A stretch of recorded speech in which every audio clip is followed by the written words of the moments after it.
TNPSC group 2 2024 கேட்ட இந்த probability some பார்க்கலாம். 3 பகடைகள் ஒன்றாக உருட்டப்படும் பொழுது அனைத்து பகடையிலும் ஒரே எண் கிடைக்க நிகழ்தகவு என்ன அப்படின்னு கேட்டிருக்காங்க. ஃபர்ஸ்ட் என்ன சொல்லிட்டாங்க, பகடைன்னு சொல்லிட்டாங்க. பகடைங்கிறது டைஸ், ஒரு கனசதுரம், அதில் 6 பக்கங்கள் இருக்கும். ஓகேவா? எத்தனை பகடைகள் உருட்டுறாங்க? 3. அப்போது 6 பவர் n. மொத்த அவுட்கம் எவ்வளோ அப்படின்னு பார்த்தீங்கன்னா 6 பவர் 3, அதாவது 6 × 6 × 6 216. 216 மொத்த அவுட்கம்ஸ் வரும். அதில் 3ஐயும் ஒன்றா உருட்டுறப்போ ஒரே நம்பர் கிடைக்கிறதுக்கு நிகழ்தகவு என்ன? இதுதான் கொஷின்.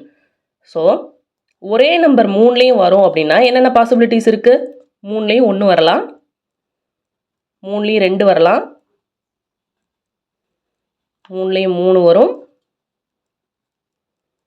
4 வரணும், 5, 6. ஓகேவா? மொத்தம் 1 2 3 4 5 6 6 ஃபேவரபிள் அவுட்கம்ஸ் இருக்குது. ஓகேவா?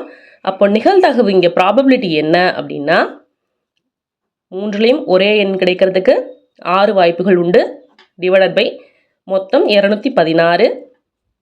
கேன்சல் பண்ணோம் அப்படின்னா 1 6 36 216. ஸோ நிகழ்தகவு 1/36. ஆன்சர் ஆப்ஷன் சி தான் கரெக்ட்.